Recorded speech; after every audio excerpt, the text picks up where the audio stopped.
Hello मेरे प्यारे बच्चों, कैसे हो सभी। आई होप कि सभी अच्छे होंगे। सॉरी, थोड़ा गला बैठा हुआ है। बाकी कोई नहीं, हम पढ़ाएंगे मजे से, है ना। और आप भी मजे से पढ़ो, है ना। चलो देखो, लास्ट क्लास में हम लोग क्या पढ़े थे। लास्ट क्लास में हम लोग पढ़े थे कि नेचर ऑफ एलिमेंट पढ़े थे। ठीक है, जैसे कि linear, non linear, active, passive, है ना। ये सब पढ़े थे। आज जो हम लोग पढ़ने वाले हैं वो है बायलेटरल, यूनिलेटरल जो बच गया था, फिर लम्प्ड और डिस्ट्रीब्यूटेड वो बच गया था। उसके बाद हम लोग पढ़ेंगे केसीएल एंड केवीएल, वो भी कुछ एग्जाम्पल्स के साथ, है ना। ओके, तो ये सेशन ही बड़ा ही इंपॉर्टेंट होता है एग्जाम में, है ना। केवीएल केसीएल से बहुत सारे क्वेश्चंस आते हैं एग्जाम एग्जाम में।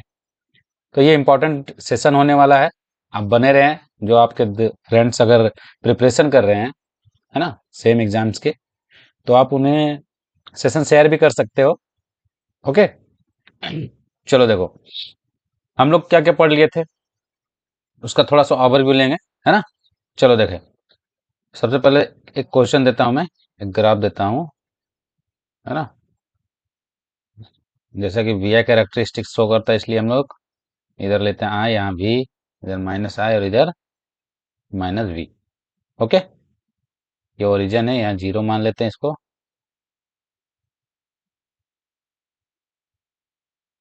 इधर एक, दो, तीन, पाँच, ये इस तरह से इसको हम लोग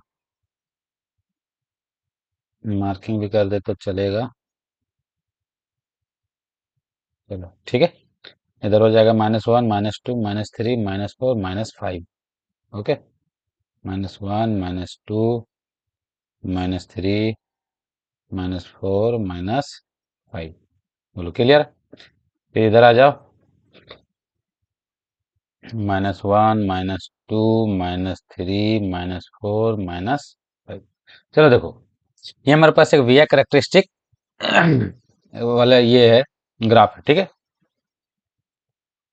इसका जो स्लोप है वो किस इस तरह से ओरिजिन से होते हुए ऐसे गया है, ठीक है। तो आप देखते ही बोल दोगे सर ये तो लीनियर है। क्या है सर, ये लीनियर है ना बच्चों, ये लीनियर है सर। एक्टिव है या पैसिव है, तो आप बोलोगे सर पैसिव है। क्यों, क्यों पैसिव क्यों है। पैसिव इसलिए है सर क्योंकि ये, पैसिव इसलिए है सर क्योंकि ये फर्स्ट क्वाड्रेंट और थर्ड क्वाड्रेंट में, फर्स्ट और सेट थर्ड क्वाड्रेंट में जो टेन का जो वैल्यू है, टेन थीटा का, वो पॉजिटिव होता है। और पॉजिटिव वैल्यू वाले जितने भी एलिमेंट है सब पैसिव होते हैं। ये चीज हम लोग पढ़े थे, है ना, ये चीज पढ़े थे। अब देखना ये है, देखना ये है बच्चों कि अगर अगर ये ग्राफ, वोल्टेज की वैल्यू 5 है यहाँ पर, है ना, करंट की भी वैल्यू अगर 5 है, ठीक है, ठीक है। तो अगर हम यहाँ पर देखें, वी आई कैरेक्टरिस्टिक में स्लोप अगर देखें, है ना, स्लोप का क्या होता है, वी आई, है ना। स्लोप का क्या होता है बेटा, वी आई होता है। वी आई कैरेक्टरिस्टिक में हम लोग यही फाइंड करते हैं स्लोप में, ठीक है। तो इसे हम लोग आर भी बोल सकते हैं, ठीक है। लेकिन जब हम लोग एसी पढ़ेंगे ना, जब हम लोग एसी पढ़ेंगे, तो वहां पर जो इंडक्टेंस और कैपेसिटेंस पढ़ेंगे, है ना। इंडक्टर और कैपेसिटर में अगर हम लोग देखा जाए तो उसमें भी कुछ ऑब्स्टेकल्स होते हैं। जैसे कि अगर हम लोग यहाँ पर बात करें डीसी में, किसी भी कंडक्टर में जो करंट फ्लो को रोकता हो, वो रेजिस्टेंस है ना। इसी तरह जो कैपेसिटर और इंडक्टर होता है, उनका भी एक ऑब्स्टेकल्स होता है जो उसको करंट के फ्लो को रोकता हो, है ना, चार्ज की फ्लो को रोकता हो। तो उसमें वहां पर बोला जाता है उसे रिएक्टेंस, ठीक है। कैपेसिटिव रिएक्टेंस और इंडक्टिव रिएक्टेंस। और जब उस दोनों को मर्ज करते हैं ना, तो वो होता है हमारे पास जेड, है ना, जिसे बोलते हैं इम्पीडेंस। क्या बोला जाता है बेटा इसे, इम्पीडेंस, ठीक है। तो इम्पीडेंस भी आर की तरह ही है ना। इसी में जब हम लोग जाएंगे तो पढ़ेंगे, ये भी आर की तरह है। और इसका भी जो यूनिट होता है वो ओम होता है, ठीक है। तो हमको इसको ऐसा लिख सकते हैं, है ना। क्लियर, कोई बात नहीं है, कोई दिक्कत नहीं यहाँ पर। चलो ठीक है, अब देखो, अब यहाँ पर जेड की वैल्यू क्या है, सॉरी,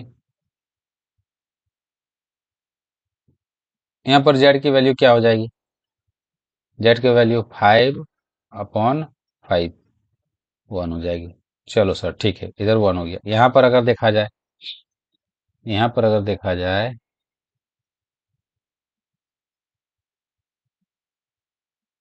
ठीक है, यहाँ पर अगर जेड की वैल्यू, इसको जेड 1 मान लेते हैं, नीचे वाले को जेड 2, तो जेड 2 की वैल्यू कितनी हो जाएगी? है ना, कितनी हो जाएगी? -4/-5, माइनस से माइनस तो कैंसिल हो जाएगा, लेकिन वैल्यू जो है 5/4/5 आएगा, जो कि 1 के इक्वल नहीं है। मतलब जेड 1 जेड 2 के इक्वल नहीं है। जेड 1 जेड 2 के इक्वल नहीं है। ये चीज हम इसमें देखें, है ना। अभी समझ में आएगा कि ये क्या है एक्चुअल में। ठीक है। Oh sorry.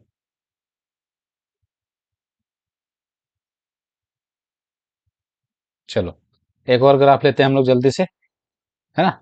एक और ग्राफ लेते हैं, फिर सीखते हैं कुछ जरूरी बातें। तो थोड़ा सा कम करते हैं।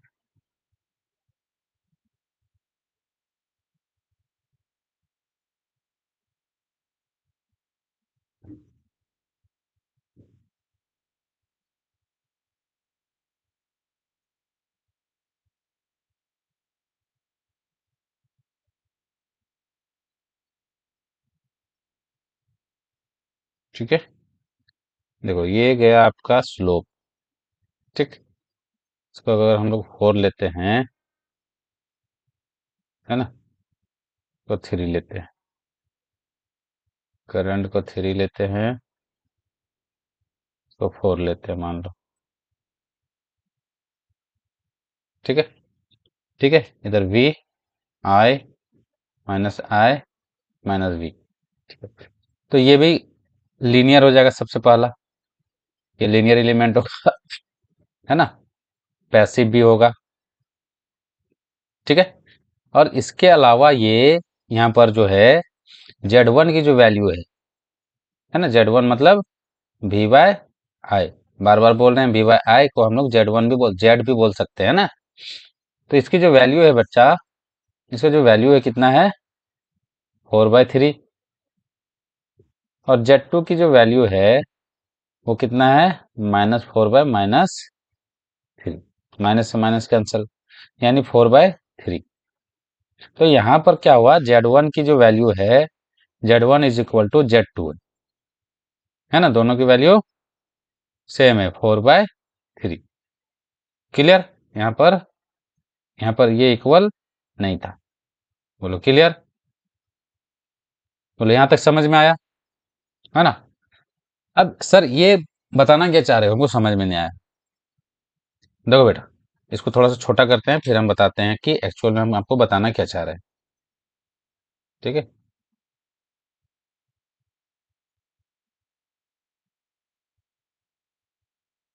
देखो समझो, है ना।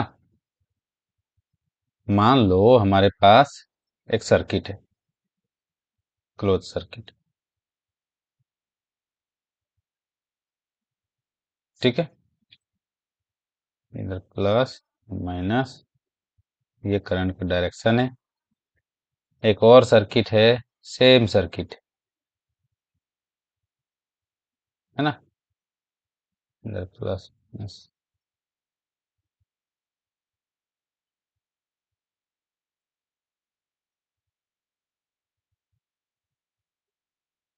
सेम सर्किट है हमारे पास, है ना। ये अलग चीज है, इसको थोड़ा सा ये कर देते हैं। ठीक है, इधर इस बार करंट जो है, करंट का डायरेक्शन हम लोग चेंज कर दिए।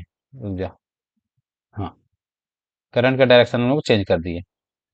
ठीक है, करंट का डायरेक्शन हम लोग क्या क्या चेंज किया, इस बार करंट इधर से जा रहा था, फिर करंट, है ना, इसमें करंट इधर से जा रहा है। ठीक है, तो एक्चुअल में हुआ क्या, डायरेक्शन चेंज किए, है ना। या तो आप एक काम करो, आप करंट का डायरेक्शन सेम रहने दो। हाँ, देखो, प्लस माइनस, है ना, करंट का डायरेक्शन इधर से रहने दो। ओके, चलो देखो सेम है, बस ये रजिस्टर जो है, ये जो रजिस्टर लगा हुआ है इसको हम लोग पलट दिए। ओके, देखो इसका प्लस इधर था, इसका प्लस इधर है, चेंज कर दिए।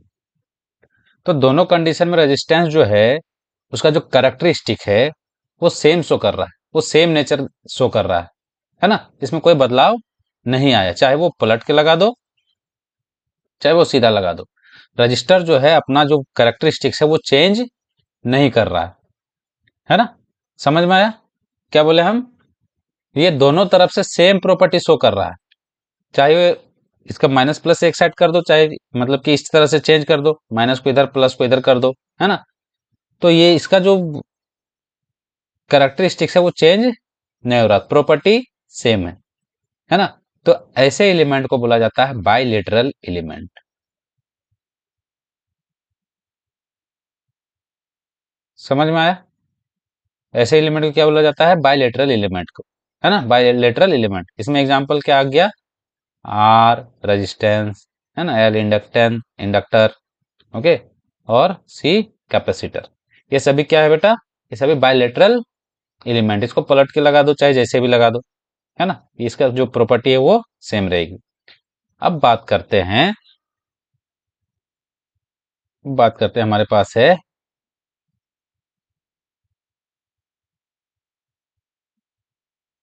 एक डायोड है, एक डायोड है। एक सेकंड बेटा, थोड़ा होल्ड करना, एक सेकंड। अभी आप बोलिए, है ना। चलो देखो, हम लोग क्या किए, एक सर्किट लिए, है ना, हमारे पास एक सर्किट है जिसमें क्या लगा हुआ है, एक और सर्किट लेते हैं। अब इसमें क्या किया हम लोग,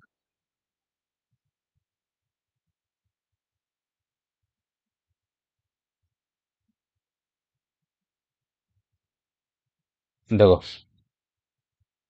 हम लोग क्या किए यहाँ पर, ये एक डायोड है ना, डायोड का डायरेक्शन चेंज कर दिए। पहले तो डायरेक्शन इधर से था, है ना, डायोड का डायरेक्शन पहले किधर से था, इधर से था। अब डायोड डायोड का डायरेक्शन जो है वो चेंज कर दिए। अब जैसे ही चेंज किया ना, ये अपना प्रॉपर्टी जो है वो चेंज कर लेता है, ठीक है। डायोड को जैसे ही आप उसका डायरेक्शन चेंज, उसको जो पलट दो, है ना, उसका जो टर्मिनल्स को चेंज कर दो डायोड का, है ना, तो उसका जो प्रॉपर्टी है वो चेंज हो जाएगा, वो सेम बिहेव नहीं करेगा पहले जैसा बिहेव करता था, ठीक है। तो ऐसे एलिमेंट को बोला जाता है यूनिलेटरल एलिमेंट, जो सिर्फ एक डायरेक्शन में ही काम करता, ठीक है, ठीक है। ऐसा एलिमेंट जो सिर्फ एक डायरेक्शन में ही काम करता है उसे यूनिलेटरल एलिमेंट बोलते हैं। जबकि ऐसा एलिमेंट जो दोनों तरफ से सेम प्रॉपर्टी शो करता है वो बायलेटरल एलिमेंट कहलाता है। अब आते हैं इस ग्राफ में। इस ग्राफ में क्या देखें हम लोग, ग्राफ नंबर 1 में, कि यहाँ पर जो जेड का जो वैल्यू है ना, यहाँ पर जेड का जो वैल्यू है और इधर जो जेड का वैल्यू है, दोनों तरफ Z1 Z2 जो है वो सेम नहीं है। कहने का मतलब ये है कि अगर हम लोग वोल्टेज का जो ये है पोलरिटी, अगर हम लोग चेंज कर रहे हैं, वोल्टेज का पोलरिटी चेंज कर रहे हैं या डायरेक्शन ऑफ करंट चेंज कर रहे हैं, है ना, क्या कर रहे हैं हम लोग एक्चुअल में यहाँ कर क्या किए, या तो करंट का डायरेक्शन चेंज किए या तो पोलरिटी चेंज किए, है ना। वोल्टेज का, तो वोल्टेज का पोलरिटी या डायरेक्शन ऑफ करंट जब चेंज करते हैं तो इंपीडेंस जो है वो सेम शो नहीं करता है ना। यहाँ पर कुछ अलग, इधर नीचे कुछ अलग शो कर रहा है, तो Z1 Z2 के इक्वल नहीं है। तो ऐसा मतलब कि कहने का मतलब ये ऐसे एलिमेंट जो है सिर्फ एक डायरेक्शन में काम करते हैं, जो दोनों डायरेक्शन में सेम सेम प्रॉपर्टी शो कर सकता हो, उसका जो इंपीडेंस है वो इक्वल होता है, चाहे पोलरिटी चेंज कर दो या डायरेक्शन ऑफ करंट चेंज कर दो। क्लियर? तो दोनों ग्राफ से आपको ये समझ में आ गया कि लेटरल और बायलेटरल क्या होता है ना, सॉरी, बायलेटरल और यूनिलेटरल क्या होता है, ठीक है। और बायलेटरल का एग्जांपल क्या क्या आ गया, है ना, आरएलसी आ गया, resistance and inductor and capacitor, okay. जबकि यूनिलेटरल का होता है डायोड, ठीक है। इसका एग्जांपल में हम लोग डायोड पढ़ सकते हैं। बोलो कोई दिक्कत है? आई होप कि कोई दिक्कत नहीं है आप, ठीक है। चलो नेक्स्ट पेज पे चलते हैं हम लोग। अब हम लोग डिस्कस करते हैं थोड़ा lumped and lumped and distributed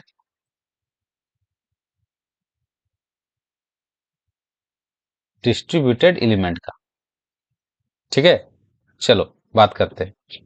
मान लो हमारे पास एक कंडक्टर है। ठीक है, एक कंडक्टर है और हमारे पास है एक रजिस्टर। ठीक है, फिर हम लोग बात करते हैं एक इंडक्टर की। फिर हम लोग बात करते हैं एक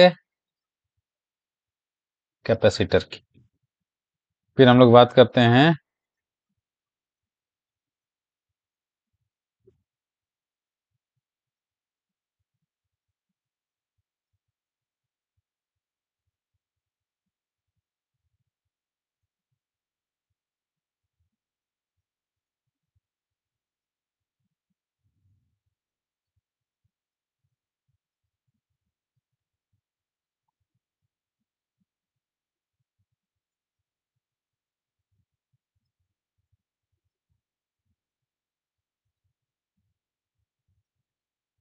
हम बोले सर ये क्या बना रहे हो सर।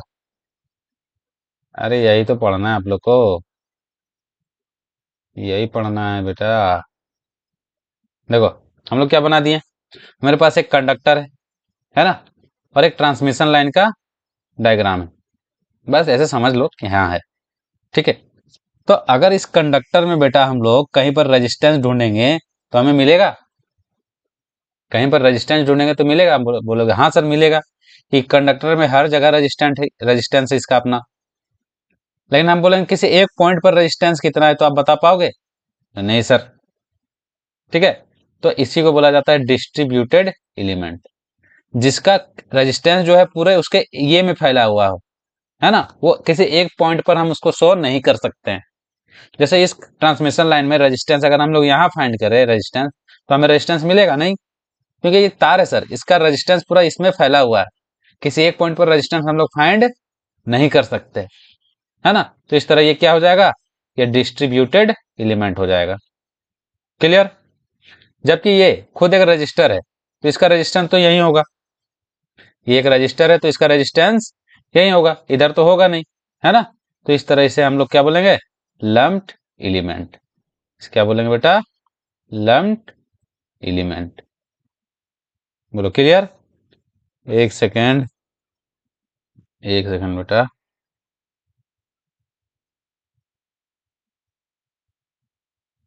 सॉरी बेटा, बार बार कॉल आ रहा है। खैर कोई बात नहीं, हम लोग क्लास कंटिन्यू करेंगे। हाँ देखो, तो डिस्ट्रीब्यूटेड नेटवर्क इसके बोलेंगे जिसका रेजिस्टेंस जो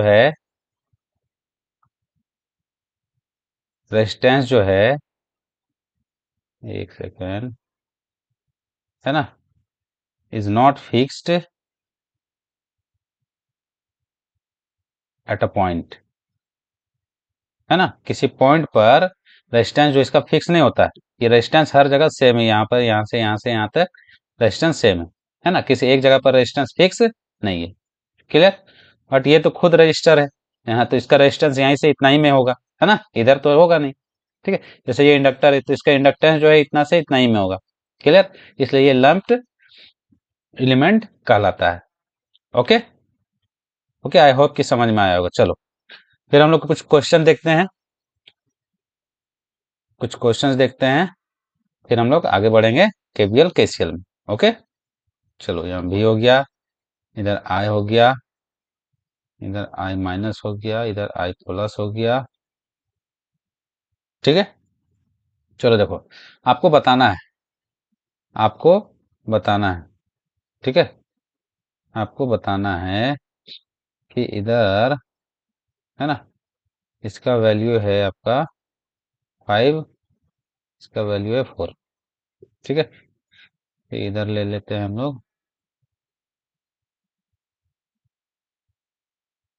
इसका वैल्यू है 5, इसका वैल्यू है 4। ठीक है, आपको बताना ये है, आपको बताना ये है कि ये, सबसे पहले तो आपको ये बताना है कि ये लीनियर है या नहीं, है ना, लीनियर है कि नॉन लीनियर है, ये बताना है। लीनियर और नॉन लीनियर है ये बताना है। फिर आपको बताना है एक्टिव है या एक्टिव और पैसिव, ये बताना है। फिर आपको बताना है ये लम्प्ड है या डिस्ट्रीब्यूटेड है। क्लियर? चलो और एक क्वेश्चन देता हूं, और एक क्वेश्चन देता हूं बेटा, और एक क्वेश्चन देता हूं,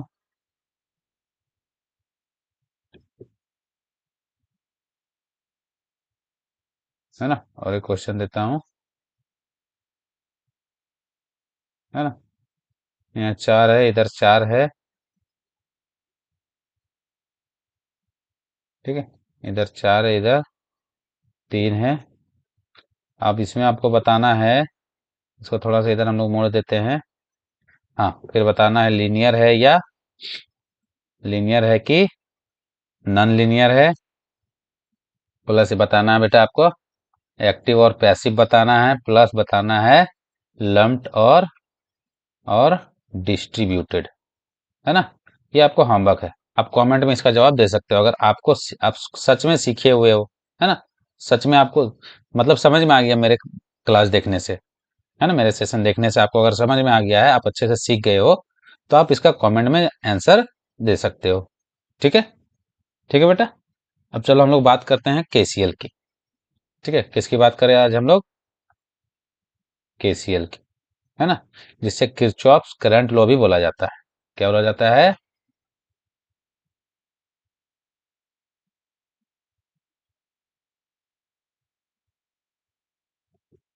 किरचॉफ्स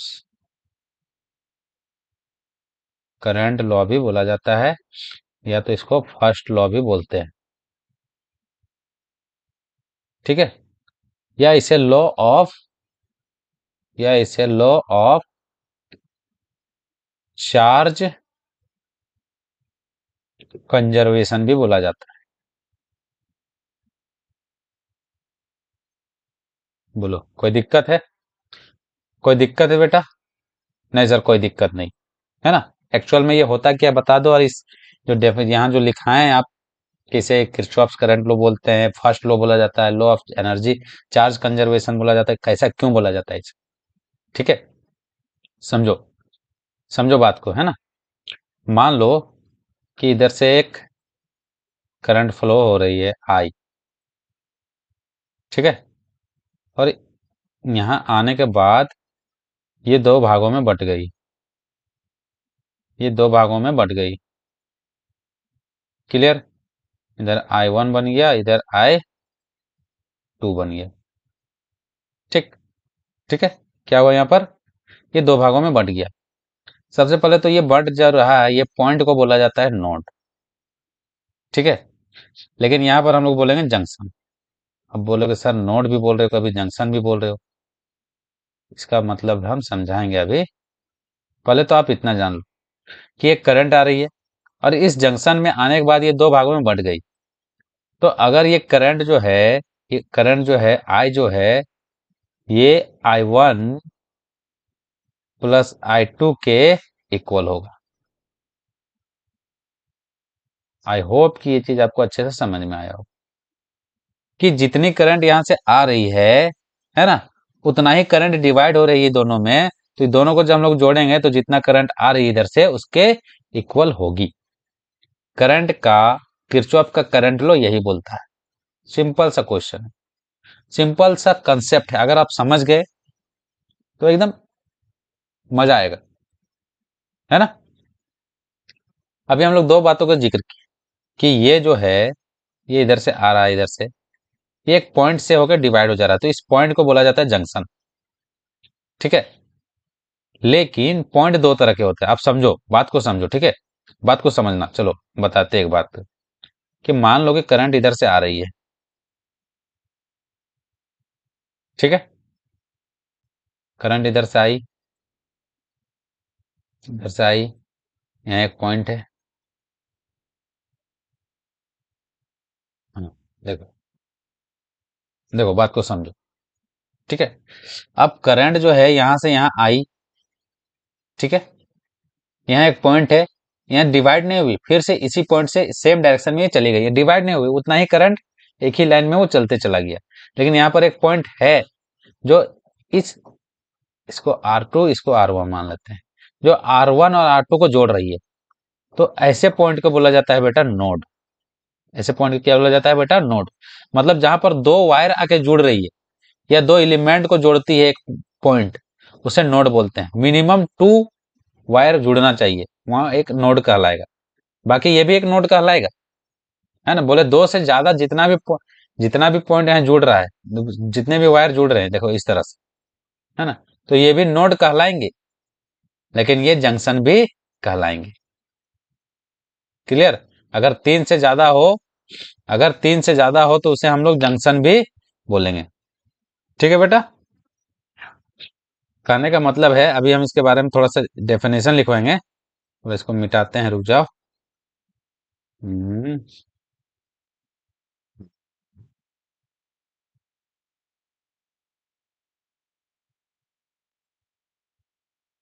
हाँ, चलो देखो। अब यहां से नोड और जंक्शन के बारे में हम लोग थोड़ा सा जान लिए। ठीक है।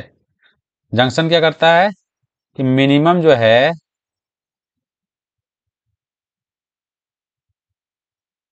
मिनिमम 3 वायर जुड़ना चाहिए। कितनी जुड़नी चाहिए? मिनिमम 3 वायर जुड़नी चाहिए। जबकि नोड में क्या होता है, मिनिमम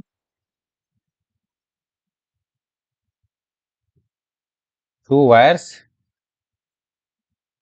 2 वायर्स जुड़ने चाहिए। ठीक है। ये चीज समझ में आया?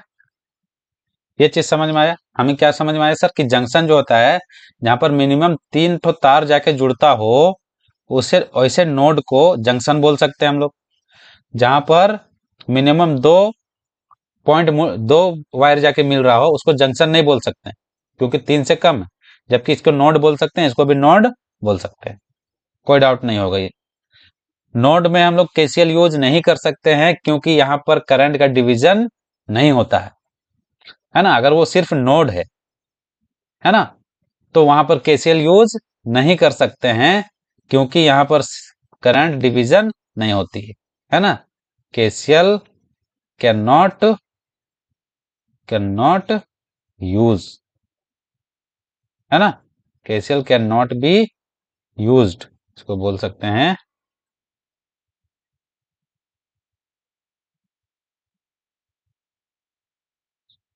बिकॉज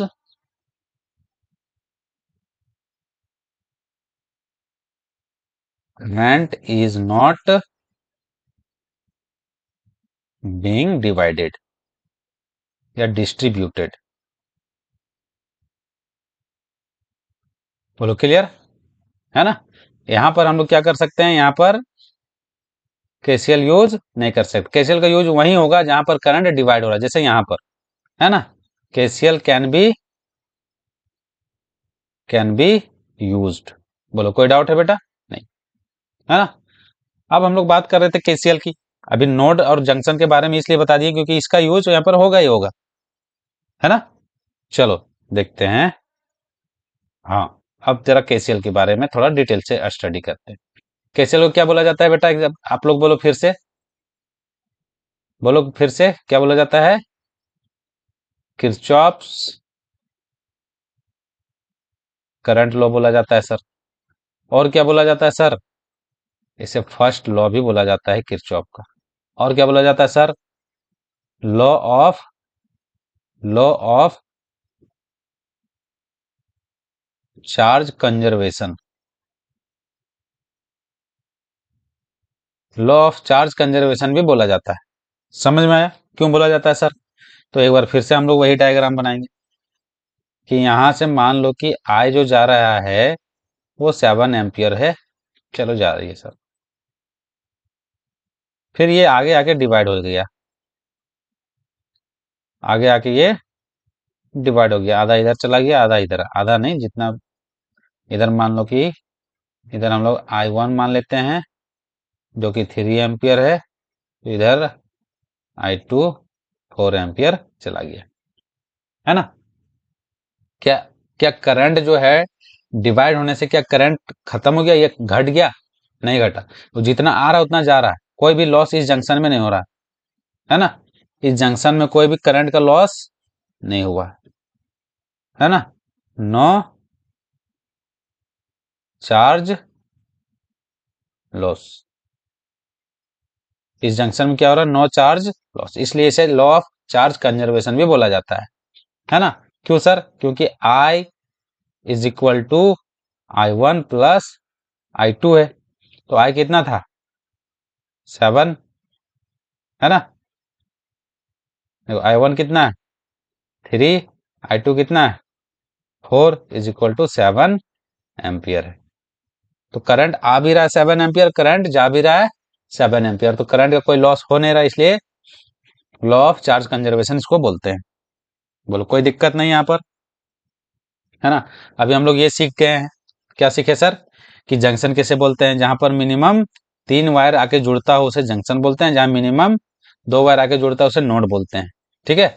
और नोड जो सिर्फ नोड है, जंक्शन नहीं है, अगर वो सिर्फ नोड है तो वहां पर केसीएल यूज नहीं होता है, क्योंकि करंट का डिवीजन वहां नहीं होता है। जबकि जंक्शन में केसीएल हम लोग यूज करते हैं, क्योंकि वहां पर करंट का डिवीजन होता है। बोलो क्लियर, यहाँ तक कोई डाउट नहीं है, इसमें भी कोई डाउट नहीं बेटा, नहीं है सर। ठीक है, अब इसको हम लोग लिखेंगे कैसे, तो इसको लिखते हैं हम लोग algebraic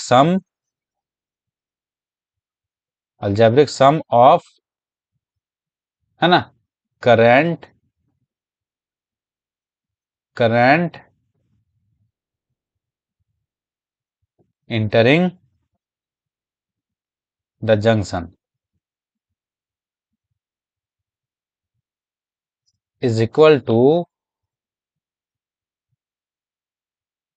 algebraic sum of current leaving the junction. बोलो कोई डाउट है, नहीं सर। जितना करंट आ रहा है जंक्शन में उतना ही करंट जा रहा है, तो इसे ही बोला जाता है किरचॉफ्स का first law, Kirchhoff's current law बोलते हैं इसे। कोई डाउट नहीं है। लॉ ऑफ एनर्जी कंजर्वेशन क्यों बोला जाता है इसको, sorry law of charge conservation क्यों बोला जाता है, ये समझ में आ गया, ठीक है। अब चलो एक क्वेश्चन देता हूं जो आप बनाओगे, है ना। मान लो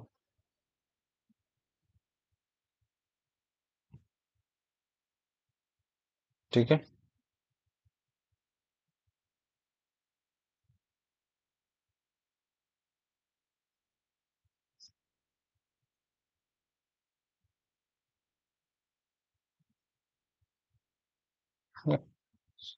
यहाँ से करंट इधर जा रही है, सॉरी,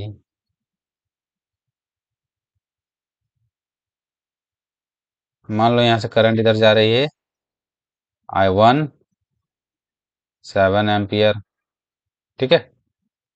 फिर करंट इधर से भी जा रही है, यहाँ पर I2 8 एम्पियर,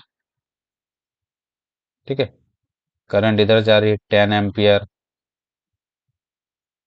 ठीक है। इसको I3 मान लेते हैं, तो I4 की वैल्यू क्या होगी ये आप लोग बताओ, है ना। I4 की जो वैल्यू होगी वो कितना होगी ये आपको बताना है, ठीक है। अब बोलोगे हाँ सर बता देंगे, इसमें क्या दिक्कत है ना।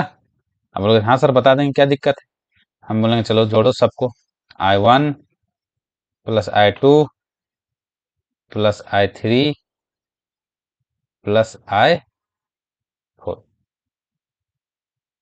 ठीक है, ठीक है। अब बोलोगे ये क्या लिख दिए सर, अरे इज इक्वल टू 0। अब बोलोगे सर ये क्या लिख दिए, ये क्यों लिखे सर, है ना। इसको हम बोलेंगे summation of current at a junction is equal to 0, summation of current in a junction, है ना। इन ए जंक्शन में जो समेशन ऑफ करंट जो होता है वो 0 होता है। कैसे सर, प्रूव करके दी, आप इसका वैल्यू फाइंड करो, तब तक हम लोग इसको प्रूव करने के लिए क्वेश्चन ढूंढते हैं, ठीक है। चलो देखो, मान लो हमारे पास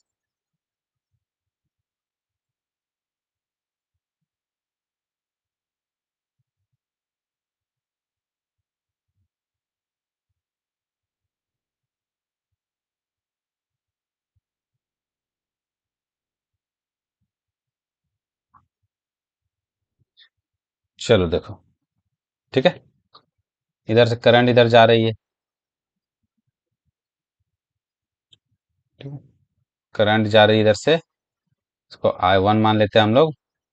I1 कितना, 15 एम्पियर जा रही है, ठीक है। इधर करंट बाहर जा रही है I2 में, कितना, 6 एम्पियर मान लेते हैं, ठीक है, ठीक है। यहाँ से करंट बाहर जा रही है, इसको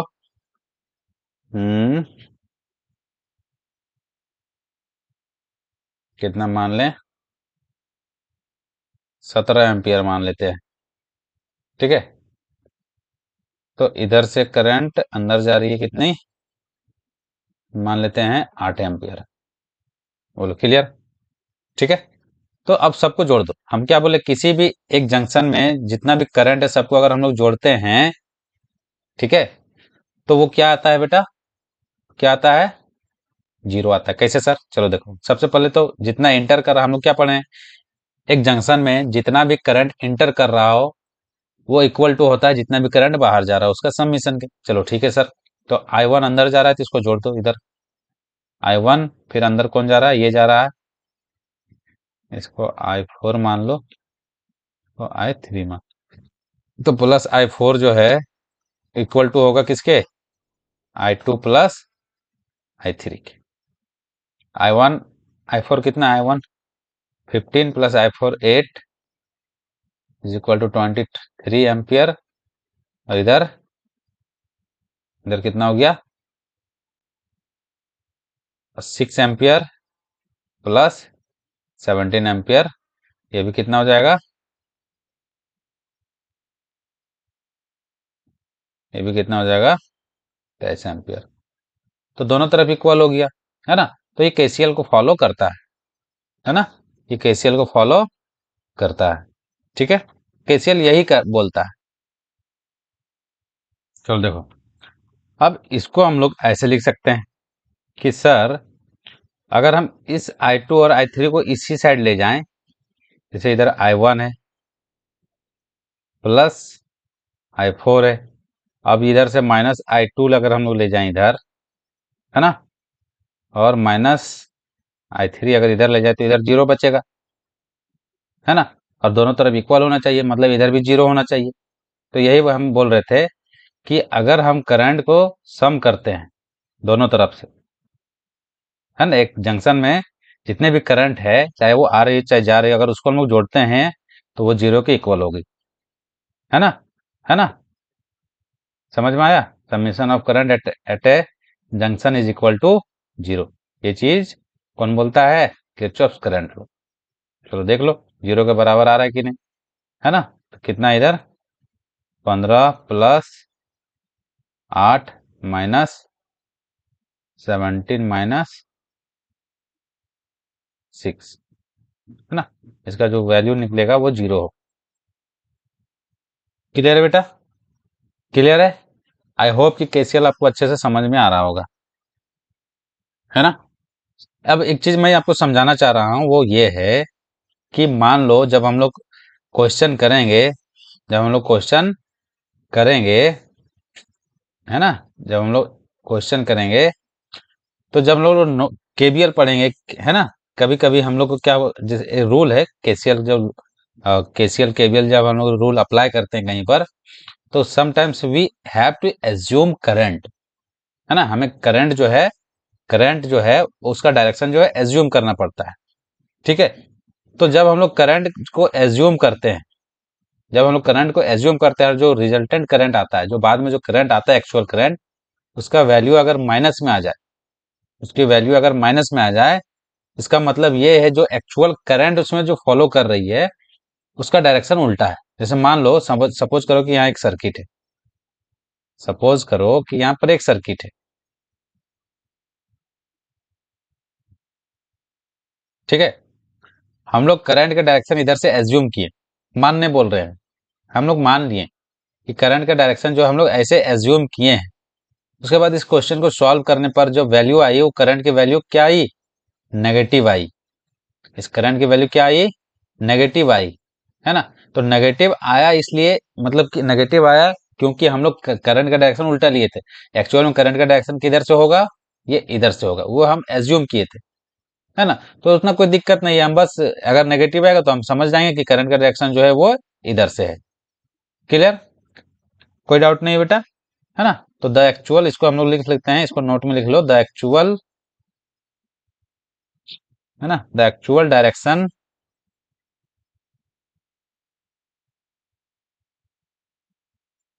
the actual direction of I is opposite to the direction we assumed, है ना। मतलब जो हम एज्यूम किए थे उसके अपोजिट डायरेक्शन में होगा एक्चुअल करंट का डायरेक्शन, अगर वो नेगेटिव आता है वैल्यू तो। बोलो कोई डाउट नहीं है बेटा, कोई डाउट नहीं है ना, है ना। चलो अब हम लोग चलते हैं, मूव करते हैं केबीएल पर, है ना। केबीएल को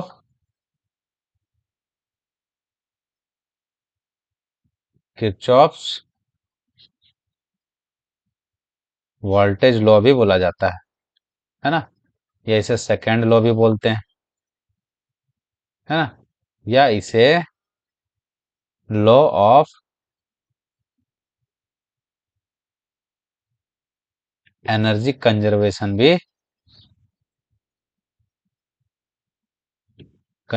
भी बोला जाता है।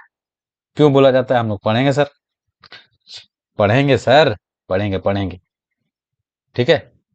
या इसे लूप रूल भी बोलते हैं।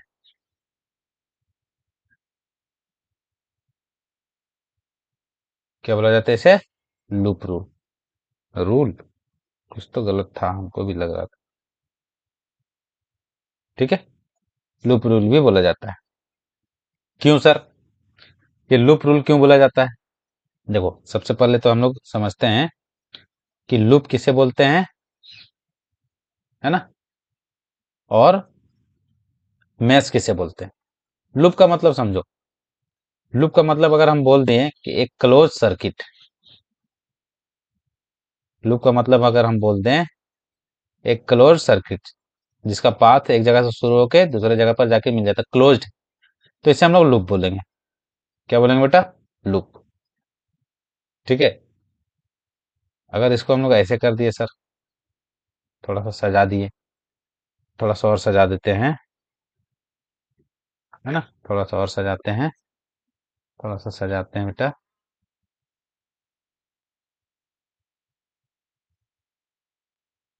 नहीं इसको, इसको हटा ही देते हैं, इसको हटा ही देते हैं। हाँ, मान लो कि हमारे पास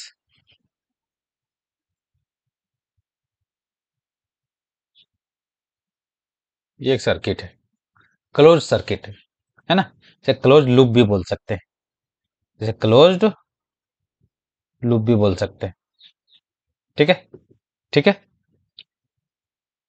सर आप बताना क्या चाह रहे हो, हम जो बताना चाह रहे हो बेटा वो बड़ा ही इंटरेस्टिंग है ना, बड़ा ही इंटरेस्टिंग है। आप खाली कंसिस्टेंसी बनाए रखो बेटा, कंसिस्टेंसी बनाए रखो, आप वो चीज सीखोगे जो आप कभी सीखे नहीं हो, और वो जो इतना इंपॉर्टेंट है, इतना इंपॉर्टेंट चीज सीखोगे जो एग्जाम में बहुत काम आएगा, ठीक है। अब यहाँ पर क्या हो गया, दो क्लोज लूप आ गया, क्या गया, दो क्लोज्ड लूप आ गया, एक इधर और एक इधर। तो ये पूरे को क्या बोलेंगे सर, ये पूरे को भी हम लोग क्या बोल सकते हैं, लूप बोल सकते हैं।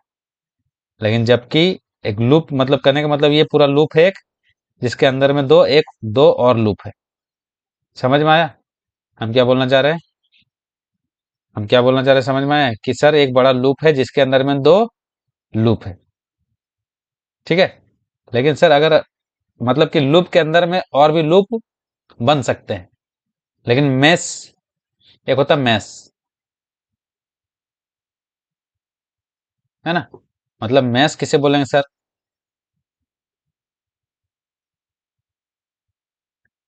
सर ये मैस है। आप बोलोगे हाँ सर मैस है। ठीक है। ठीक है।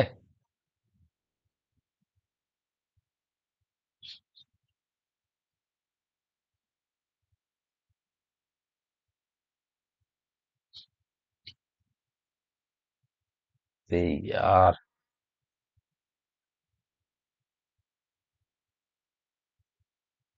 सर ये मैस है। ये मैस है। सर ये मैस है। सर ये मैस है। लेकिन ये पूरा बड़ा वाला मैस है नहीं। ठीक है, बड़ा वाला मैस, ये बड़ा वाला मैस नहीं है, वो क्या है? लूप है। मतलब लूप के अंदर में और लूप या मैस बनाया जा सकता है, लेकिन मैस के अंदर में लूप नहीं बनाया जा सकता। लेकिन ये बड़ा वाला को हम लोग मैस नहीं बोलेंगे क्योंकि इसके अंदर में दो और लूप हैं। क्लियर? ये चीज समझ में आया?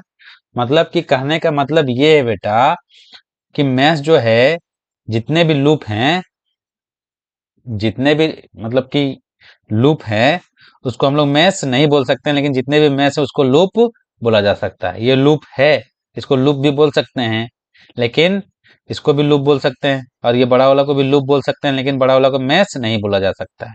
तो जितने भी मैस है सबको लूप बोल सकते हैं, जबकि जितने भी सॉरी, जितने भी लूप है उसको मैस नहीं बोला जा सकता, लेकिन जितने भी मैस है उसको लूप बोला जा सकता है। तो लूप और मैस में शायद प्रॉब्लम आपको नहीं होगी अब। ठीक है। आप बोलोगे सर पहले से तो प्रॉब्लम नहीं थी, अब झूठ मूठ में बता रहे हो ये चीज। बता इसलिए रहे बेटा क्योंकि ये चीज आप यहाँ यूज करने वाले हो, बार बार ये वर्ड यूज होगा। लूप किसे बोलते हैं सर, मैस किसे बोलते हैं, है ना? इसलिए ये चीज हमको बताना जरूरी लगा। क्लियर? है ना? आप अगर स्क्रीनशॉट ले लिए हो तो ठीक है ना? ठीक है, अब चलो जरा देख लेते हैं केबीएल। देखो केबीएल, हमारे पास क्या है? एक क्लोज लूप है। हमारे पास क्या है बेटा? एक क्लोज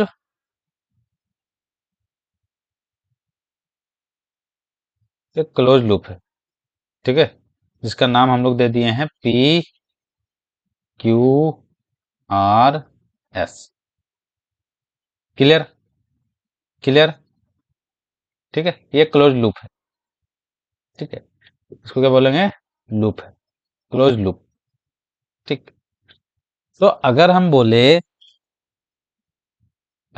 बेटा कि यहां से वोल्टेज गया, चलो इधर से करंट फ्लो कर रही, वोल्टेज सोर्स यहाँ पर है ना?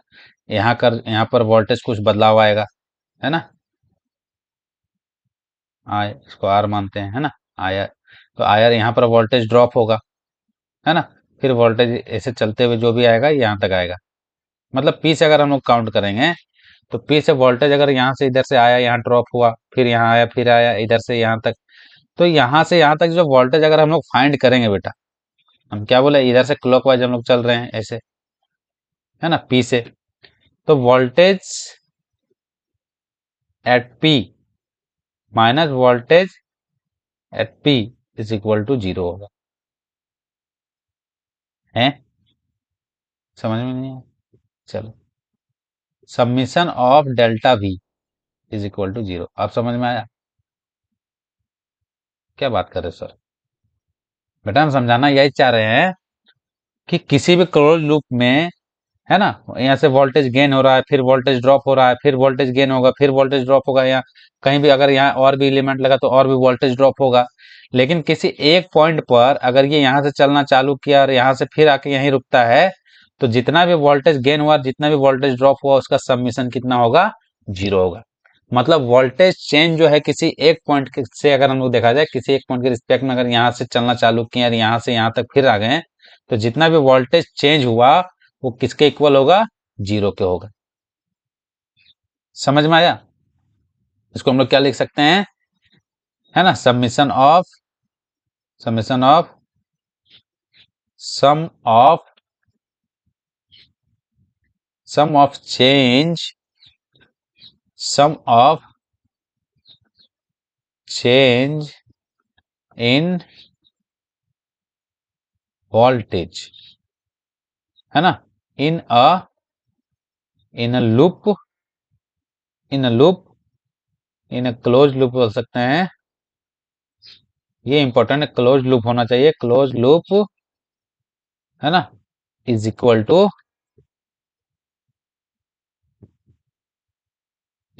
To zero.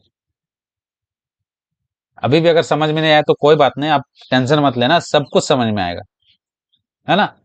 तो हम क्या बोले सर, कि यहाँ से जो इधर से ट्रेवल कर रही है ना, यहाँ से अगर हम लोग वोल्टेज फाइंड करें, यहाँ से इसके बीच में, कि यहाँ से अगर वोल्टेज, अगर फिर यहीं से चेंज करते हैं हम लोग, है ना, तो पूरे पाथ में क्लोज लूप में जो वोल्टेज चेंज हुआ कितना हुआ, जीरो हुआ। ठीक है। कैसे सर, कैसे सर, समझ में नहीं आ रहा, नहीं आ रहा है समझ में, चलो देखो। ठीक है, चलो देखो, समझना, ठीक है, समझना। इसी से समझाते हैं कि मान लो कि यहाँ पर 6 वोल्ट का सेल लगा हुआ है, ठीक है, और यहाँ पर जो है रेजिस्टेंस लगा हुआ है। ये रेजिस्टेंस जो है,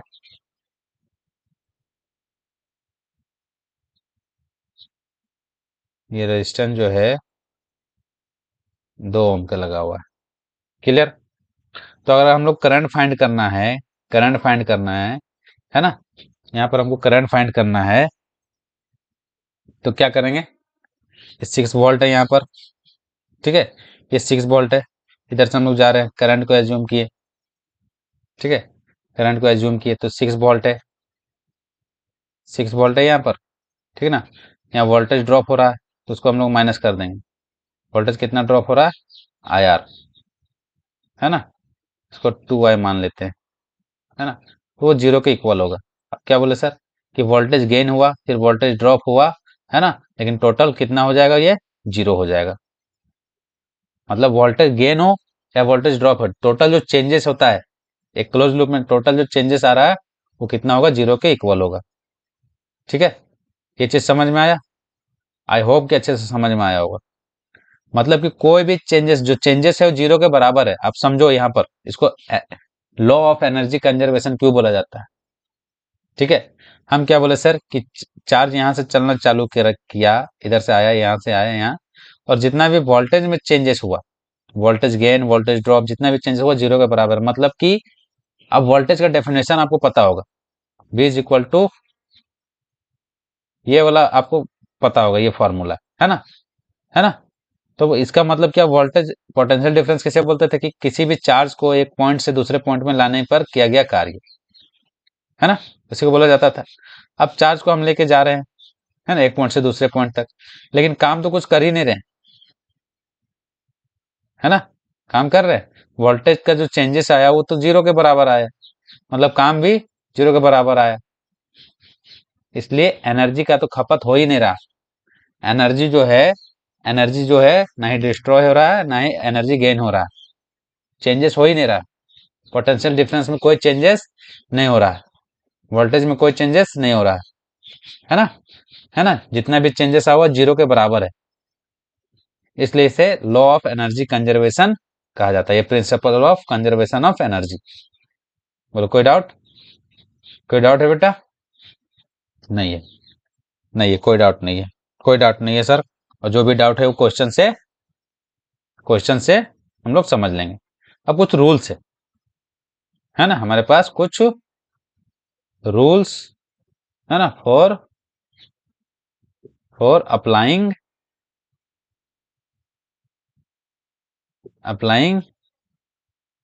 केसीएल एंड केवीएल।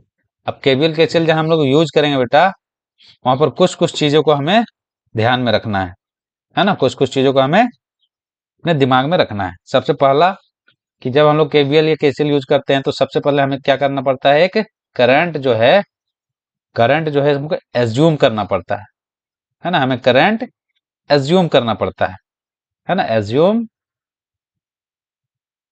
करंट। अगर करंट नहीं दिया है तो एज्यूम तो करना पड़ेगा, है ना, और उसका डायरेक्शन के साथ। करंट का डायरेक्शन ही एक्चुअली ये होता है, एज्यूम करंट विथ डायरेक्शन।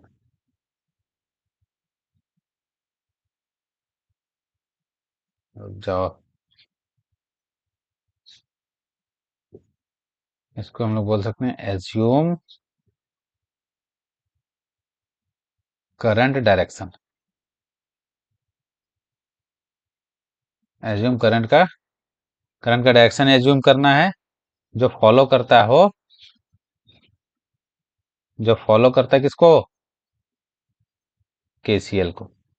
ठीक है, फिर सेकंड में आ जाते हैं हम लोग, क्या करते हैं, एक लूप चूज करते हैं, है ना,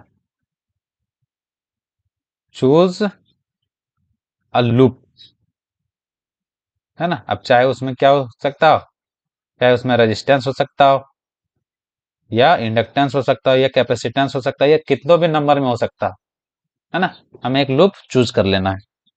ठीक है, फिर थर्ड में क्या करना है बेटा, उस जो लूप चूज करेंगे उसमें हमको लूप का पाथ फाइंड कर, मतलब कि एज्यूम करना रहेगा, है ना। स्टेप है ये स्टेप है जो आपको यूज करना है ना। क्या करेंगे, assume loop path, path direction, है ना। कि मान लो, समझो इसको, इसको समझाते हैं, इसको समझो, ठीक है, इसको समझो कि हमारे पास दो क्लोज लूप,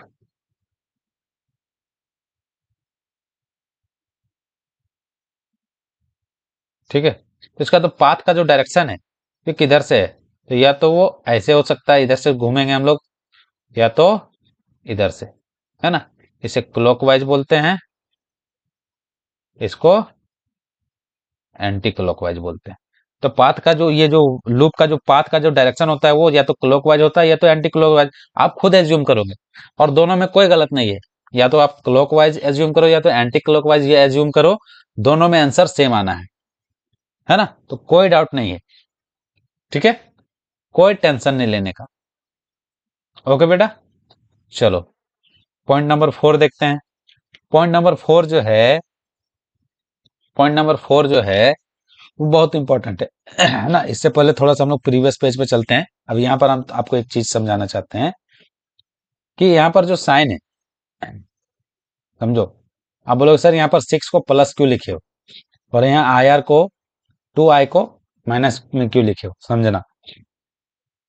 हम लोग वोल्टेज सोर्स को, क्या होता है ना, वोल्टेज सोर्स को पॉजिटिव एज्यूम करते हैं, है ना, जबकि वोल्टेज ड्रॉप को नेगेटिव एज्यूम करते हैं। आप कुछ भी एज्यूम कर सकते हो, है ना। अब वोल्टेज सोर्स को अगर नेगेटिव एज्यूम कर रहे हो तो कर सकते हो, है ना। तो वोल्टेज ड्रॉप को पॉजिटिव एज्यूम कर लेना, कोई टेंशन नहीं है। क्लियर है ना। ठीक है, तो आपको किसी को एक को नेगेटिव या किसी एक को पॉजिटिव एज्यूम करना है। ठीक है बेटा, चलो देखो, अब यहाँ पर वही चीज है जो हम आपको बताना चाह रहे हैं, है ना। सबसे पहला, सबसे इंपॉर्टेंट चीज है ना, एज्यूम, एज्यूम साइन, है ना, एज्यूम साइंस। अब कैसे साइन एज्यूम करें सर, चलो सबसे पहले हम लोग बात करें सेल की। किसकी बात करें, सेल की। तो सेल में क्या होता है बेटा, सेल का जो साइन है कुछ इस तरह से है, मान लो,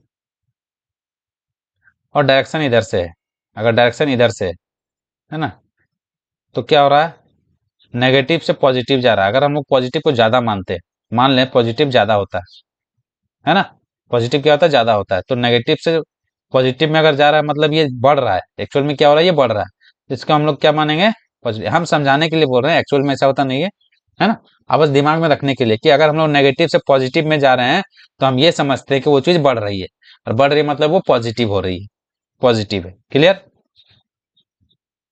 अगर सेम साइन हो हमारे पास, है ना, बट डायरेक्शन जो है इधर से हो, रिवर्स डायरेक्शन में, मतलब हाई टू लो। यहाँ लो टू हाई जा रहे थे हम लोग, है ना, लेकिन यहाँ लो to, sorry, high to low जा रहे हैं, मतलब घट रहा है। तो घट रहा है, ऐसे ऐसे कंडीशन में हम लोग इसको साइन को नेगेटिव मानते हैं। बोलो कोई डाउट नहीं है ना। इसको अगर हम लोग लिख दें, हाई से लो में जा रहे हैं तो इसको हम लोग क्या मानेंगे, सॉरी यहाँ लो टू हाई था ना, सॉरी, लो से हाई में जा रहे हैं तो इसको हम लोग क्या करेंगे, पॉजिटिव एज्यूम करेंगे, जबकि जबकि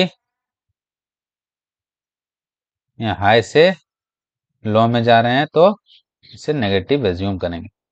किसके रिस्पेक्ट में? सेल के रिस्पेक्ट में। अगर हम लोग सेल का साइन देख रहे हैं तो, है ना, है ना बेटा। चलो अगर हम लोग बात करें रजिस्टर की, थोड़ा सा छोटा करते हैं ताकि आपको अच्छे से समझ में आ जाए, है ना। चलो देखो, अब बात करते हैं हम लोग किसकी? रजिस्टर की, है ना। और इसको 5 लेते हैं बस। रजिस्टर के केस में थोड़ा सा चेंजेस आ जाता है।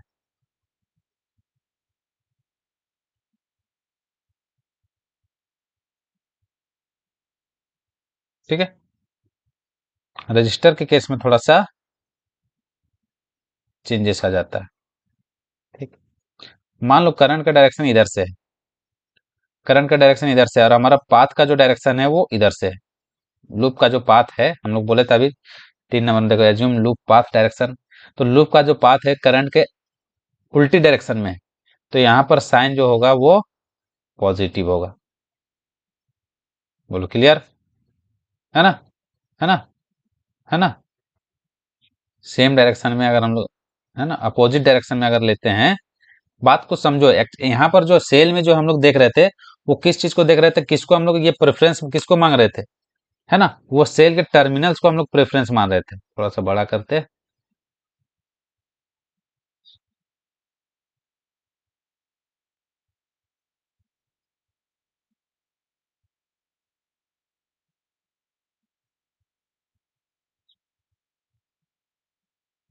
हाँ देखो, एक्चुअल में हम लोग क्या कर रहे थे बेटा?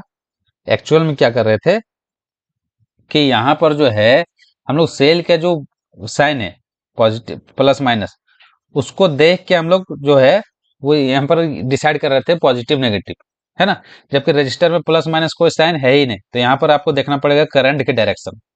ठीक है, यहाँ पर जो है हम लोग करंट की डायरेक्शन नहीं देख रहे थे। हाँ,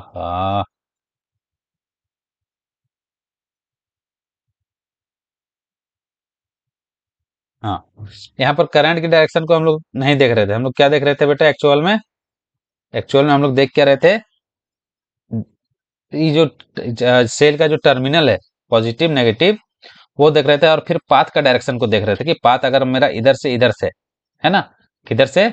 लो टू हाई। पाथ जो है, पाथ का डायरेक्शन किधर से? लो टू हाई है, जिसको हम लोग पॉजिटिव लेंगे, और हाई टू लो है तो नेगेटिव लेंगे। लेकिन यहाँ पर करंट का डायरेक्शन देखना पड़ेगा। करंट का डायरेक्शन अगर इधर से है और इसको उल्टी डायरेक्शन में हमारा पाथ का डायरेक्शन है, तो पॉजिटिव साइन को एज्यूम करेंगे हम लोग। ओके, जबकि अगर करंट का डायरेक्शन इधर है और पाथ का भी डायरेक्शन सेम डायरेक्शन में हो, तब यहाँ पर से नेगेटिव एज्यूम किया जाता है। कोई दिक्कत नहीं है बेटा। आई होप कि अच्छे से सब कुछ समझ में आ गया होगा, है ना। आई होप कि अच्छे से सब कुछ समझ में आ गया होगा।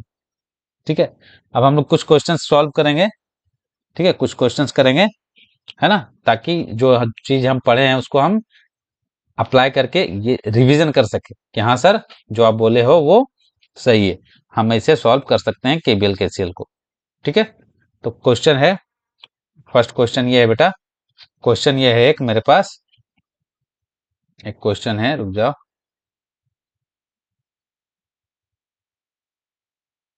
एक क्वेश्चन है,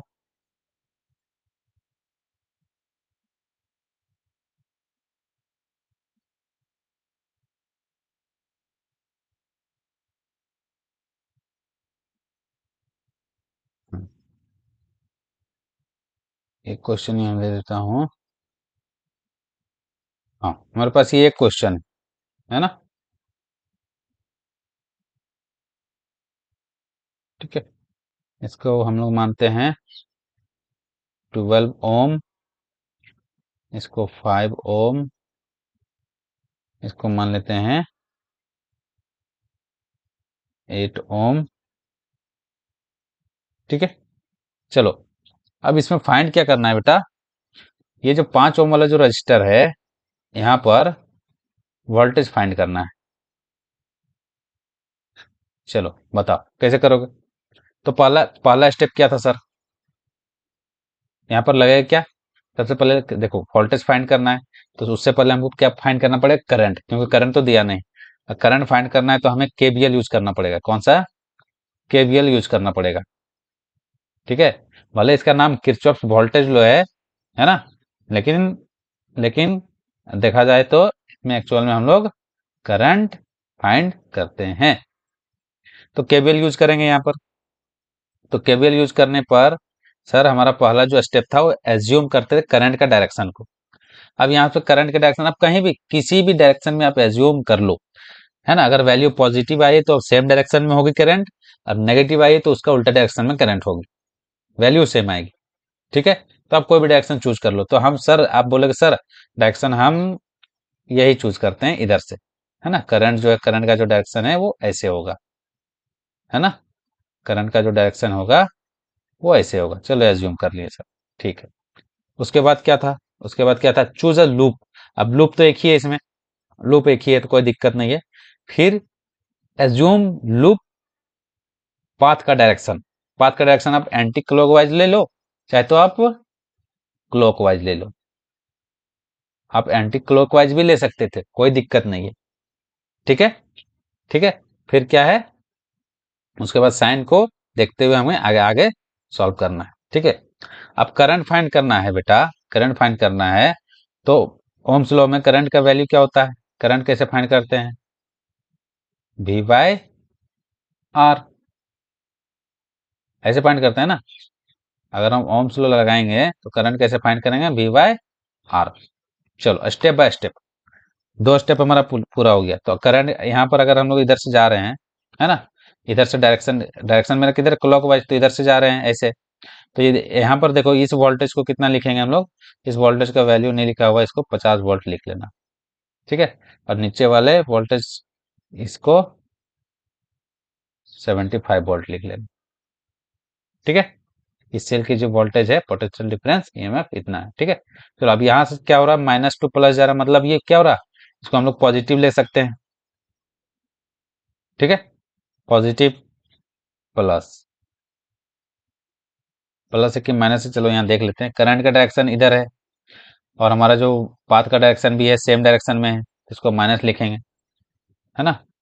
समझ में आया, यहाँ पर वोल्टेज ड्रॉप हो रहा है ना, तो यहाँ जो वोल्टेज ड्रॉप हो रहा है उसको क्या लिखेंगे हम लोग, क्या लिखेंगे बेटा, क्या लिखेंगे यहाँ पर, माइनस देंगे साइन, क्योंकि सेम डायरेक्शन में है। रजिस्टर के केस में हम बताए थे कि सेम डायरेक्शन में हो करंट और उसका जो लूप का पाथ हो, अगर सेम डायरेक्शन में हो तो उसको माइनस लिखा जाता है। तो माइनस यहाँ पर वोल्टेज कितना होगा, तो वोल्टेज का फॉर्मूला क्या होता है, voltage equal to V is equal to I R होता है। आई तो नहीं पता सर, आई तो हम एज्यूम किए हैं, लेकिन आर मेरे पास है कितना, 12। तो यहाँ पर हम लोग लिख सकते हैं, ओहो ये तो कुछ ज्यादा ही परेशान करता है ना। यहाँ पर हम लोग लिख सकते हैं 12 I। बोलो कोई दिक्कत है बेटा, नहीं।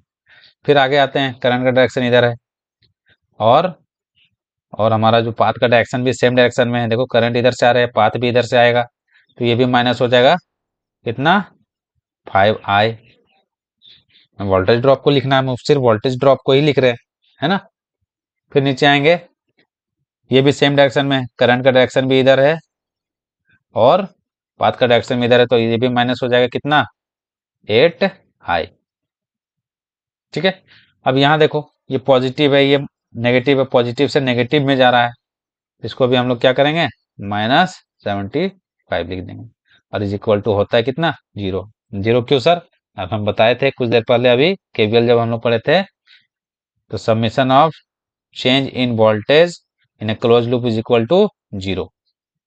ठीक है, ये चीज हम लोग पढ़ चुके हैं, क्लियर है ना, समझ में आया। तो यहाँ पर जितने भी वोल्टेज गेन वोल्टेज ड्रॉप हो रहा है, सबका जब सबमिशन करेंगे तो ये कितने किसके बराबर आएगा, 0 के। क्लियर, चलो देखो, अब यहाँ 50 है, -75 है, तो बच जाएगा आपके पास -25। -25 को हम लोग दूसरे डायरेक्ट दूसरे साइड ले जाएंगे। ठीक है, तो इधर से हो जाएगा प्लस 25 और यहाँ पर हो जाएगा माइनस का 12i, 5i, 8i, है ना। कितना हो जाएगा 8 5 13, 25i। ठीक है, माइनस का 25 है। तो आई बराबर कितना हो जाएगा बेटा, आई बराबर हो जाएगा, ये 25 उधर जाके कट जाएगा, माइनस बच जाएगा, तो 1 एम्पियर, है ना। करंट की जो वैल्यू आ गई हमारे पास कितने आ गई, 1 एम्पियर आ गई, -1 एम्पियर। अब ये -1 एम्पियर से हम लोग वोल्टेज निकाल सकते हैं। वोल्टेज का फॉर्मूला क्या होता है, V is equal to I R. ठीक है, आई कितनी है -1, आर कितनी बेटा यहाँ पर 5 ओम, तो कितना हो जाएगा -5 वोल्ट जो है यहाँ का वोल्टेज ड्रॉप है। अब यहाँ -1 आया करंट की वैल्यू, मतलब जो जो डायरेक्शन हम एज्यूम किए हैं बेटा, जो डायरेक्शन अगर हम लोग एज्यूम किए हैं वो डायरेक्शन नहीं है एक्चुअल करंट का। एक्चुअल करंट का डायरेक्शन किधर से होगा, इधर से होगा। एक्चुअल करंट का डायरेक्शन जो होगा बेटा किधर होगा, ये उल्टी डायरेक्शन में होगा, है ना, है ना। एक्चुअल करंट का डायरेक्शन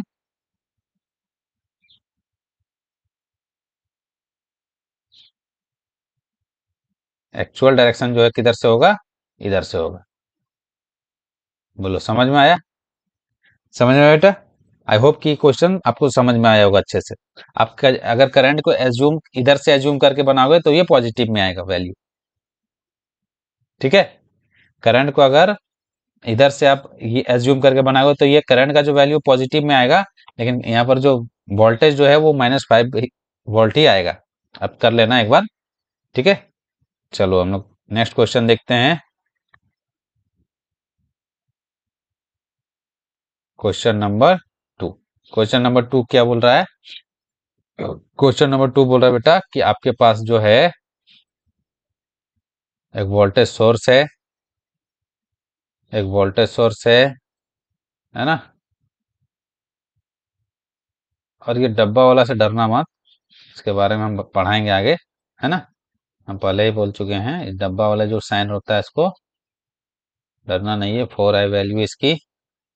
फिर आगे चल के एक रजिस्टर है जिसका वैल्यू है 6 ओम, है ना, इसको मान लेते हैं। फिर हम लोग यहाँ पर एक रजिस्टर दे देते हैं, है ना, इसका वैल्यू कितना मान लेते हैं, इसका इसका वैल्यू हम लोग लेते हैं 5 ओम। क्लियर, ठीक है। अब देखो, आपको फाइंड क्या करना है बेटा, आपको फाइंड करना है ये जो 15 ओम का जो रजिस्टर है यहाँ पर वोल्टेज फाइंड करना है। ठीक है, तो सबसे पहला काम डायरेक्शन ऑफ करंट एज्यूम करना है। इसका वैल्यू दिया है 100 वोल्ट, ना, ये 100 वोल्ट है। तो सबसे पहले हम लोग करंट का डायरेक्शन चूज करते हैं, तो करंट का डायरेक्शन मान लेते हैं हम लोग इधर से, करंट का डायरेक्शन जो है इधर से। ठीक है, तो इधर से है करंट का डायरेक्शन, ऐसे है, मतलब नेगेटिव से पॉजिटिव जा रहा है, मतलब कि ये प्लस में लेना है 100 वोल्ट। प्लस आगे चलते हैं तो 4i यहाँ दिया हुआ है पहले से। ठीक है, 4i दिया हुआ है, लेकिन 4i जो दिया हुआ है, ठीक है,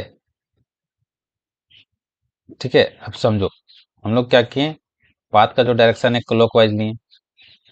करंट का डायरेक्शन तो इधर से है ही, अब पाथ का भी डायरेक्शन इधर सेम डायरेक्शन में है, तो यहाँ का जो वैल्यू होगा ये एक्चुअल में रजिस्टर ही है, इसको रजिस्टर ही ये करना, वोल्टेज ड्रॉप हो रहा है तो, है ना, है ना। 4i का मतलब यहाँ पर ये रेजिस्टेंस का वैल्यू ही आई का, है ना। तो माइनस में 4i हो जाएगा, फिर उधर से माइनस में 6i हो जाएगा, और माइनस में 15i हो जाएगा, इज इक्वल टू 0। क्लियर बेटा, कोई दिक्कत नहीं है।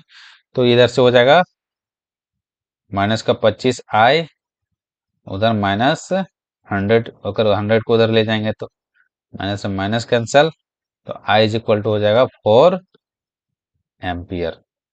बोलो कोई दिक्कत है बेटा, नहीं। अब इसको यहाँ पर पुट करेंगे, वोल्टेज की जो ये होता है आयर होता है, तो आई कितना है 4 एम्पियर, रेजिस्टेंस कितना है 15 ओम। तो इस तरह से हमारा जो वैल्यू आएगा वोल्टेज ड्रॉप, यहाँ पर वोल्टेज ड्रॉप कितना हो रहा है बेटा 60 वोल्ट, है ना। 15 ओम का जो रजिस्टर लगा है वहां पर जो वोल्टेज ड्रॉप है वो कितना हो रहा है 60 वोल्ट का। ठीक है, ये था क्वेश्चन। एक और क्वेश्चन देख लेते हैं, है ना, फिर सेशन को हम लोग एंड करेंगे। आई होप कि फिर नेक्स्ट सेशन में हम लोग फिर सिर्फ केबीएल केसीएल से क्वेश्चन सॉल्व करने वाले हैं एमसीक्यू। तो जो बच्चों को अभी भी समझ में नहीं आया है और डर लग रहा है अभी भी, है ना, वो नेक्स्ट क्लास में एकदम अच्छे से आप तैयारी करके ही बैठना है कि सर के साथ उस दिन हम बने रहेंगे कंसिस्टेंसी के साथ, ताकि केबीएल केसीएल का डर जो है दिमाग से वो हट जाए हमेशा के लिए, और एग्जाम में कोई भी क्वेश्चन आए एकदम फोड़ देना है क्वेश्चन। ओके बेटा, चलो देखो question number third. Question number third क्या बोलता है कि हमारे पास एक रेजिस्टेंस है ना, फिर दूसरा रेजिस्टेंस है,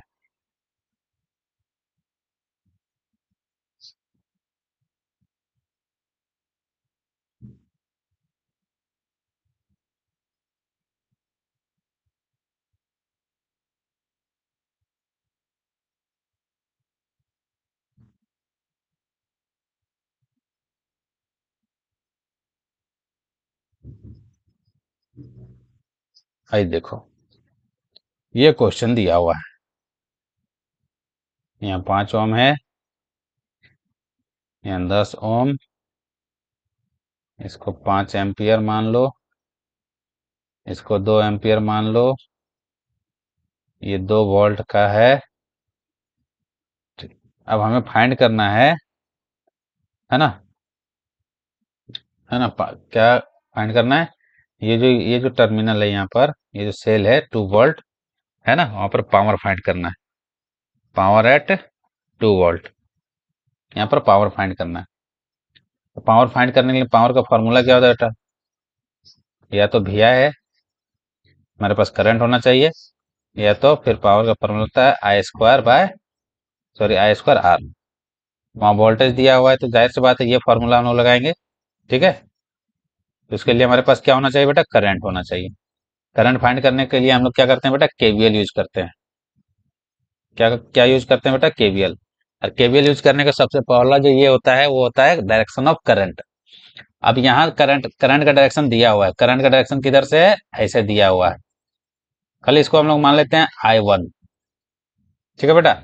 इसको हम लोग क्या मान लेते हैं बेटा, I1। इधर से एक करंट जा रही है, इसका भी डायरेक्शन दिया हुआ है, इसको मान लेते हैं I2। क्लियर। तो यहां से आई, इधर से आया I2, इधर से आया I1, और दोनों इस नोड पे मिलने के बाद ये इसका डायरेक्शन ये इधर आ जाएगा, दोनों मर्ज होके, जैसे कि हम लोग पढ़े हैं केसीएल में, है ना।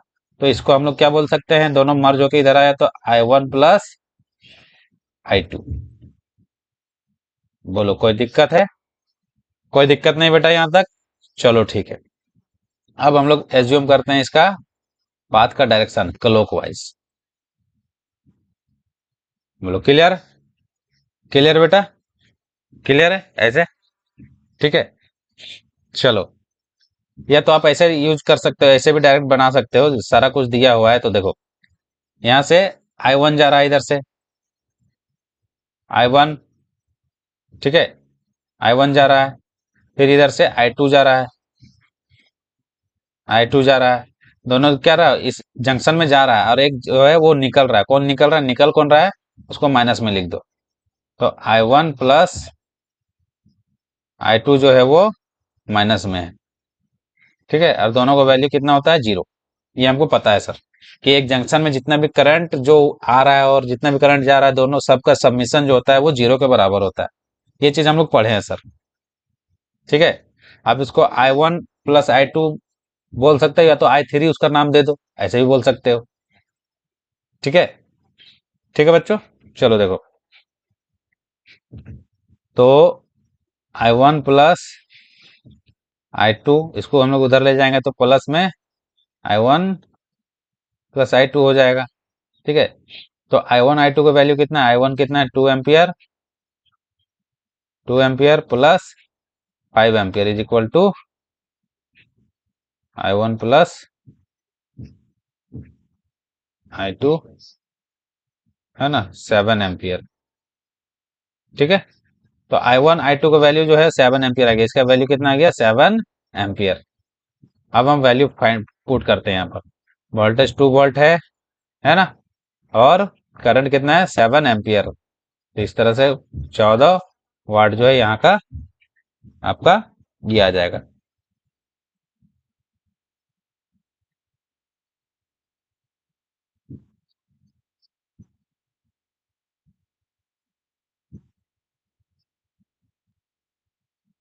थोड़ा सा गलती हो गया लग रहा है, माइनस प्लस में थोड़ा सा गलती हो गया, यहाँ पर हम लोग प्लस लगाना है ना। तो इधर आके ये माइनस में आएगा, यहाँ माइनस में आएगा, तो ए प्लस बी का ये माइनस में वैल्यू आएगा, है ना। I1 प्लस I2 जो है वो उसका वैल्यू जो -7 आएगा, -7 यहाँ पुट करेंगे तो ये -14 आएगा, है ना।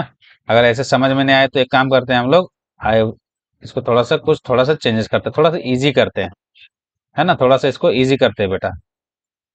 ठीक है, हमें फाइंड क्या करना है बेटा, हमें फाइंड क्या करना है, पावर पावर फाइंड करना है कहाँ पर, 2 वोल्ट का जो 2 वोल्ट का जो वोल्टेज है वहां पर।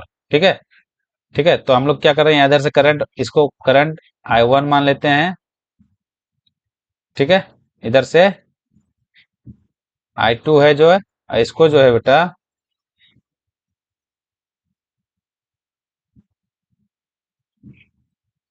है ना, इसको I3 मान लेते हैं। ठीक है, plus I3 is equal to 0 ऐसे लिख सकते हैं। क्लियर। ठीक है, तो I1 कितना है 2, I2 कितना है 7, और इधर I3 का वैल्यू हमें चाहिए, तो I3 को छोड़ दो इधर, I3 का वैल्यू कितना हो जाएगा, -5